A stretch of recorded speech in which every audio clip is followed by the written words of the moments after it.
Man, what's going on, people? It's your boy Solstice up with another chapter early in the morning. I had to do it early. I have to just keep doing it early because what happened is like the last few weeks, I kept watching other people's videos on that chapter because I was so excited to reading it. And then after I watched, I was like, damn, now I have all these other people's thoughts in my head, and then I just didn't want to do it with you anymore. So it wasn't my own thoughts. If that makes any sense, but I apologize. I'm gonna do better about that for everything. Also, work kicking my ass. And I'm just like, damn, I gotta fucking think about these reviews, man. I don't want to think about these reviews. I can't believe I was so lazy about something like that. I'm gonna try not to let that ever happen again. But let's get on it. What chapter 9? Woo, 926. Okay. Nah, the cover page. Dustin's gonna hate this, but the chapter starts with law, so it's a 10 out of 10.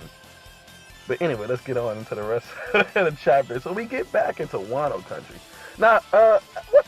I hate comments on other people's thoughts. One thing a lot of people say is like, I'm surprised you started Act 2 so soon. What do you mean, man? I was expecting this shit to happen immediately. Let's go. Let's get right back into it. So we're right back in Wano. And the chapter opens up with, which I assume is our introduction into our future allies. And we see a lot of characters. They're all samurai. I'm assuming they're all Kanzuki samurai. They all look incredibly cool. You had I can't really like. You had this one guy. He had like this long flowing hair with that scar across his eye. I don't know their names, so I can't point them out to any of you. So you probably don't, unless you're looking at the chapter or you remember it that well. You want to talk about, but he had the scar in his eye. That dude, he's gonna be like the best one. I guarantee you. Like it's just the way they look. I don't know. You kind of get this feeling. You had that one guy that had like the little fish hat over his eye, and it covered his eyes. You couldn't really see his face a lot. It was elite. That was a handful of samurai Oda was showing. So I expect great things out of all of them. They could be like the Colosseum fighters of this arc, if you were to perceive it in that way. That's kind of how. That's basically the way I'm seeing. More to the Straw Hats Grand Fleet, Wano division. Except they never leave the country. You know, Luffy's gonna stamp his flag on Wano when this is all over, and they're gonna be loyal to Straw Hat Luffy, Luffy Taro, and the rest of the Straw Hat Samurai pirates. This is my prediction, of course, but I mean, this is just like the Coliseum fighters. Except with the Coliseum fighters, that was more of a twist because they were all competing against Luffy, them turning to help him throughout the course of fighting the Dressrosa family. I mean, when they all started help fighting the Dressrosa family, I was like, yeah, these guys are gonna join the Straw Hats. But like, but before that, it was quite the twist. It really was. Um, So anyway, Usopp's the one handing everybody these flyers, dude. He's moving hella quick. I'm not even gonna lie. There's got to be like a speed feed in there somewhere. If you was paying attention to the chapter, Usopp was giving everybody those flyers. But anyway, outside of Usopp handing these samurai these flyers, I wonder if he. There's no way he knew that these guys. I mean, well, he knew they were samurai because they carried katanas and stuff around. But I wonder if he knew these guys were the Kanzu. I don't know. I have to actually go back and look at the chapter again. But I do know Usopp gave the samurai the flyers. After that, I believe it was the scene, my favorite scene of the chapter with Nami, because Nami is my favorite Straw Hat, so always her scenes are gonna be my favorite scenes. It was just funny her sneaking, being a ninja. Oda's been doing this Nami ninja thing since Punk has her, and it's adorable. Like I love it. Like he's gone full circle, and like she's the Kanoichi of the group and everything. And then and then I just can't wait. I can't wait. I'm loving everything. But anything Nami, what is the old lady's name with the mature fruit? Or the rot fruit. I wonder what's the actual name because that's what she calls it and that's what it does. So, they get spotted. Well, they didn't necessarily get spotted, but the guy, I guess he senses his presence with observation haki, or senses her chakra. If you're going to be talking about sensory type ninjas and now, so but let me not get into that. Which I will say, or was it just because Nami and the lady is making too much noise? Because if it was because they were making too much noise, then that's just silly. You guys shouldn't have put yourself in a predicament to begin with. But they get spotted and the guy starts stabbing at him with the spear through the roof.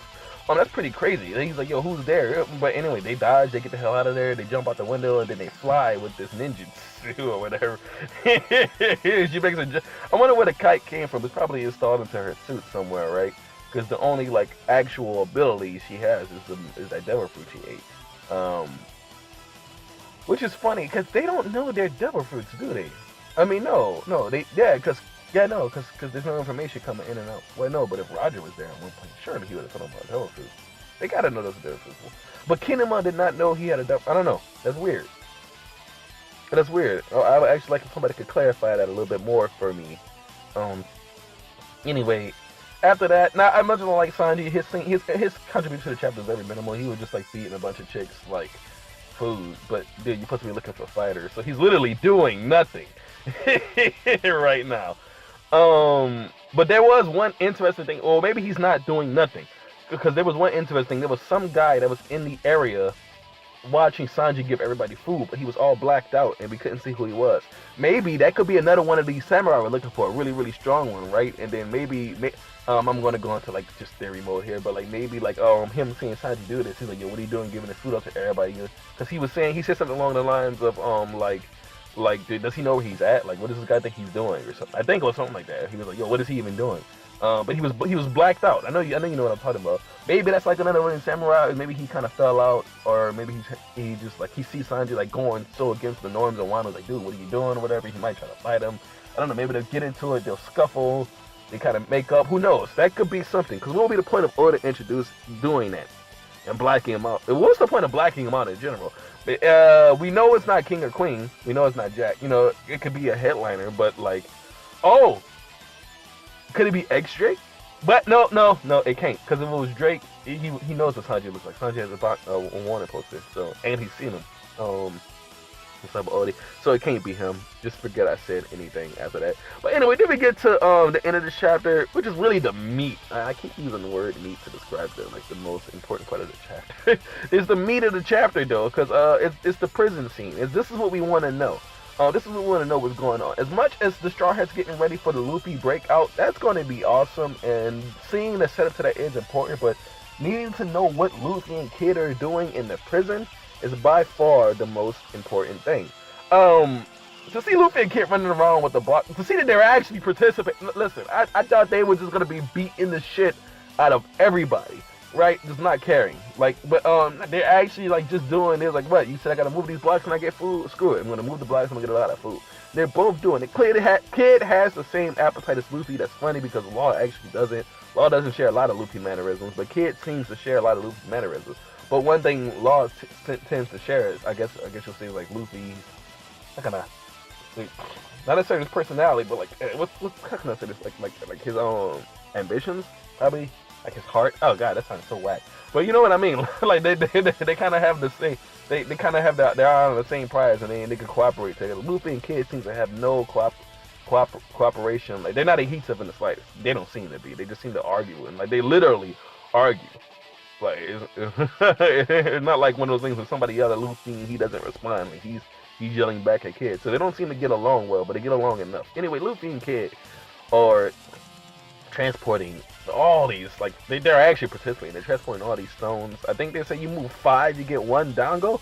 My God, that old man, I felt so sorry for him. He worked all day, but that's crazy. Now that's something Luffy seeing that like well that's the end of the chapter.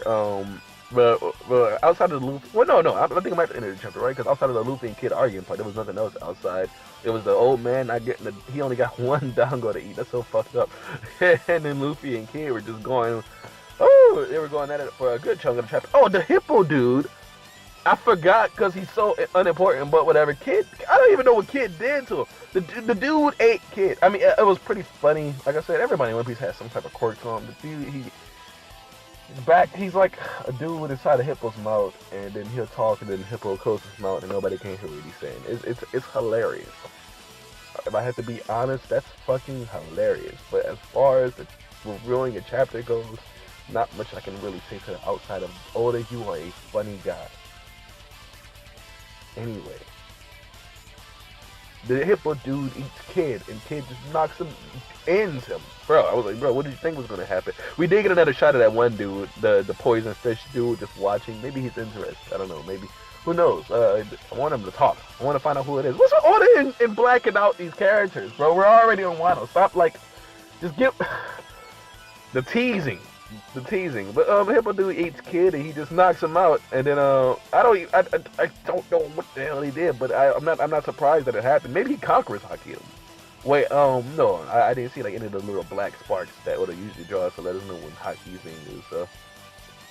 But even with that being said, one thing I actually didn't quite get, I'm gonna have to go look at the chapter again. But when Luffy and Kid had on cuffs. Though I don't see the point in putting Kid in cuffs because he only has one hand, but they had on cuffs, right? Even when they were all fat and stuff.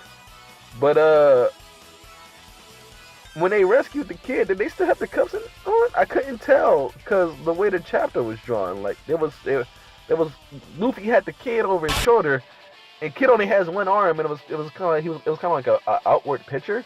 So I was like, are the cuffs still on? Because if they took the cuffs off, what the hell, bro? They should be out of there.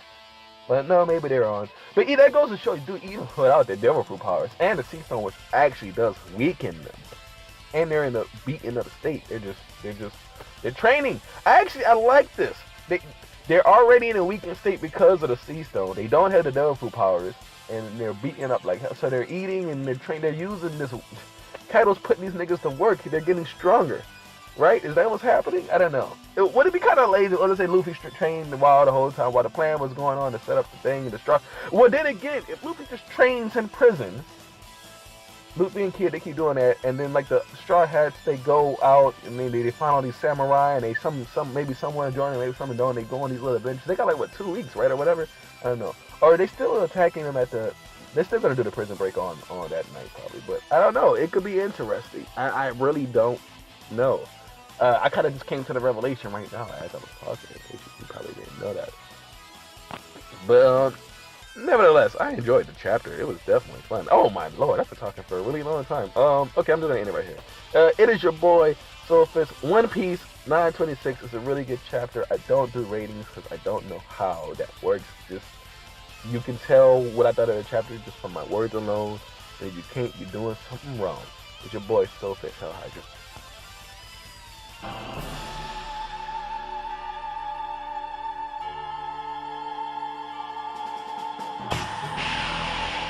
Swordfist!